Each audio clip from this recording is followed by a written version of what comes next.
Hello everybody and welcome to this week's episode of This Week in Tech. This week is going to be all about confusing news in technology because there's a bunch of different things that happened in the last week that are a little bit confusing. Just to give you an example, Elon Musk said that he was going to join the board of Twitter and then he changed his mind.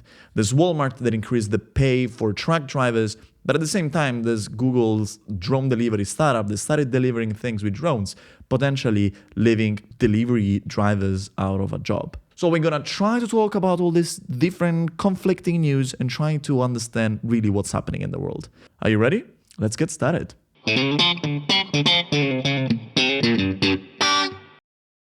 Elon Musk did a backflip on Twitter. Not an actual backflip, I don't think he can do that. He gained a little bit of weight recently. He doesn't look like an athlete, but a metaphorical backflip. So last week I made a video in which I was talking about how he bought 9.2% of Twitter's stock, making him become the biggest shareholder of the company.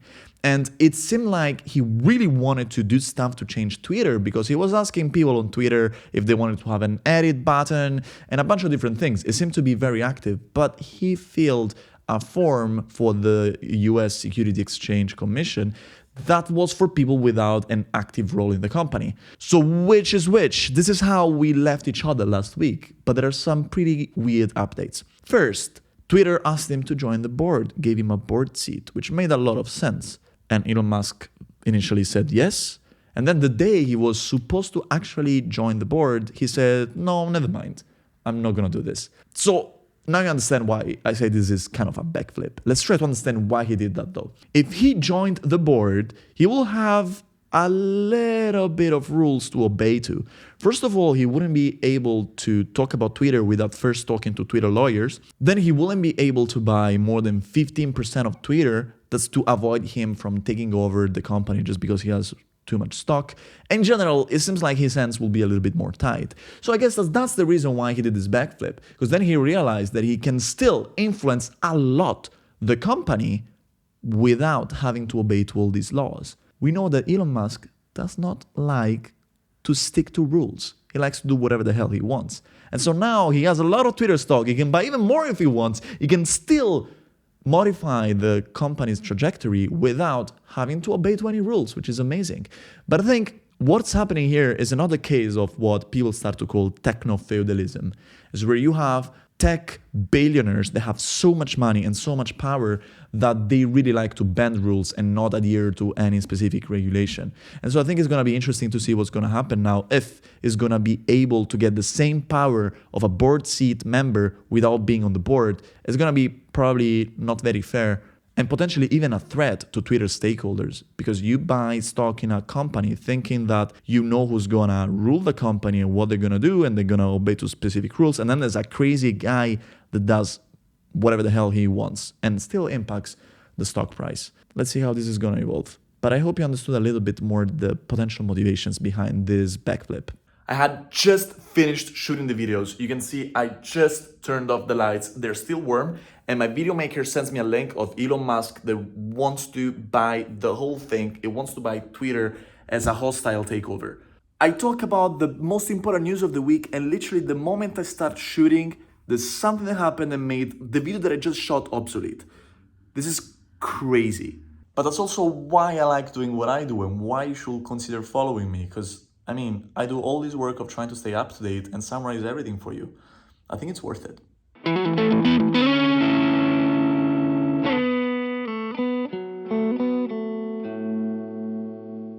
Second confusing news of the week. Meta started allowing creators to sell digital goods for the metaverse. Let's try to understand why this is a little bit confusing.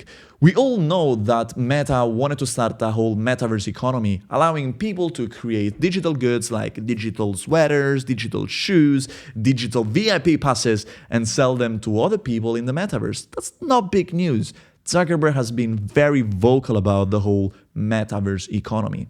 What's weird is the amount of money that Facebook is going to retain, that Meta is going to retain. So for every gadget that you sell on the metaverse, Meta is going to retain 25% of the money after the so-called platform fees. Platform fees are basically a part of the money that you make on the metaverse that the platform that you're using to sell these objects are going to retain out of any sort of transaction.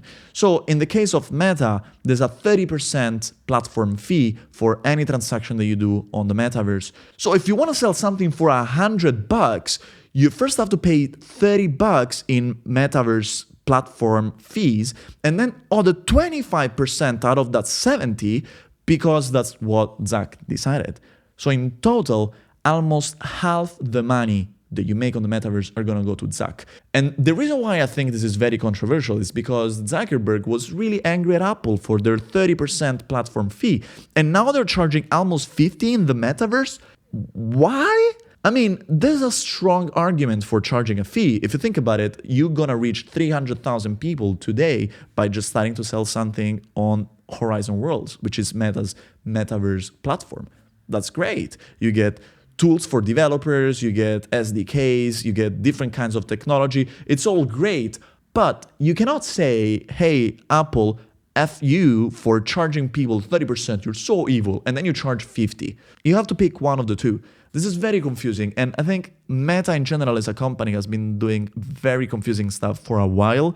I hope that the metaverse was going to be different. It seems to be even worse.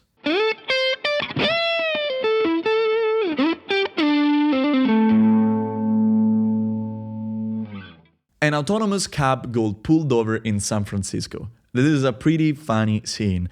So the company in question is called Cruise, it's the self-driving division of General Motors. And they started using these autonomous cabs in San Francisco since a few months. I've actually talked about it in another episode of This Week in Tech. Now, the interesting scene is that you see the police pulling over this autonomous car, and first of all, the car stops and puts on, the blinking lights, so it seems to be reacting exactly how a human being would react. But then, randomly, we don't know why, the car starts moving again, and then it stops again like 20 meters later. The other funny thing is that the police seems very, very confused. They don't know what to do, they don't know how to react, and the company Cruise then made a video that explains to law officials how to react in cases like this. There's a phone number to call, and every self-driving car has a name that they can refer to when they're trying to explain what went wrong. But anyway, I think this is funny. It's so interesting to see, but it also raises some important questions. Self-driving car so far has always been referred to as a technology problem. Basically, these cars don't really work 100%.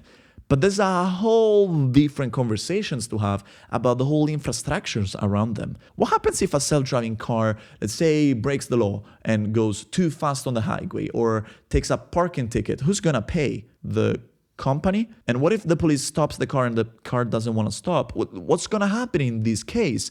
And I feel like if you think about it, in the beginning of the history of cars, there were a lot of different problems. There were no traffic lights, there were no safety belts. We had to come up with all these things, and it took decades. With self-driving cars, we assume that the same laws of normal cars are going to apply, but the devil is in the details. There are a lot of cases where you need to ask yourself, hey, can we really treat a self-driving car like a normal car? And I feel like we still don't have a very clear answer to this question. And this is going to be the next big problem to solve for self-driving cars.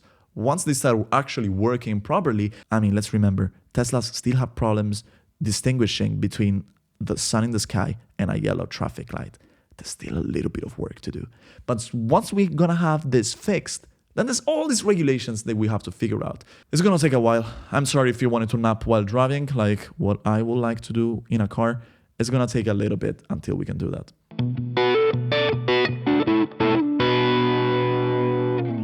There's some pretty weird news also in the delivery industry. You can now make $100,000 as a first salary if you start driving trucks for Walmart. Walmart increased the minimum pay for the truck drivers from roughly $80K to anything between $95 and $110K, and started a 12-week training program to become a certified Walmart truck driver. The reason why they did that is because there's a big shortage of truck drivers in the US. There's 80,000 jobs that are yet to be filled. At the same time though, there's a company called Wing, which is owned by Alphabet, the same company that owns Google, that's starting delivery goods with their drones in Dallas. They have a bunch of partnerships with companies like CVS or some ice cream company as well to deliver drugs or ice cream, which are kind of the same thing if you think about it, to people in Dallas. And this is making me think about a couple of different things. So, first of all, it's true that drones and self-driving vehicles in general may take over jobs, but some of these jobs are jobs that nobody wants to do.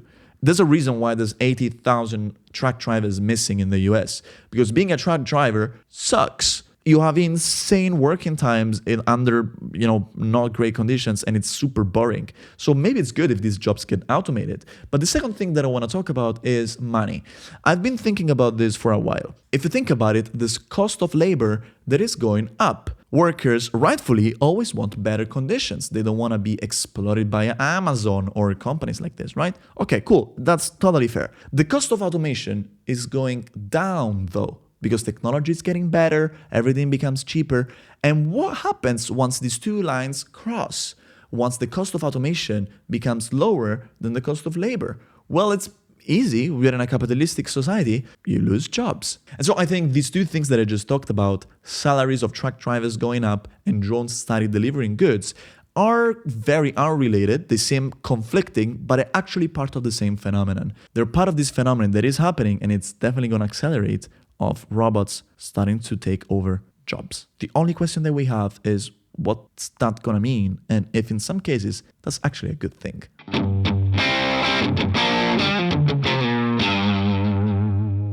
Thank you for watching this episode of This Week in Tech. If you liked it, if you find this interesting, leave a thumbs up and share it with your friends. I'm gonna talk to you again next week. Ciao. Before I leave you, I want to tell you that I started my new community programs. In these community programs, you're gonna get access not just to these videos, as well as all the research links that I had to read to know about this news, but you're also gonna get access to bi-weekly deep dives. These are 1.5 hour sessions that I do on Zoom, where people can come in, listen to me speaking for 45 minutes about the most important topics in tech. I usually take just one, really dissect into the most important things and explain it well for 45 minutes, and then we participate in a conversation when together we try to understand how this new technology or this new trend is going to impact society. I'm going to leave the link so you can check out more information and join it if you want.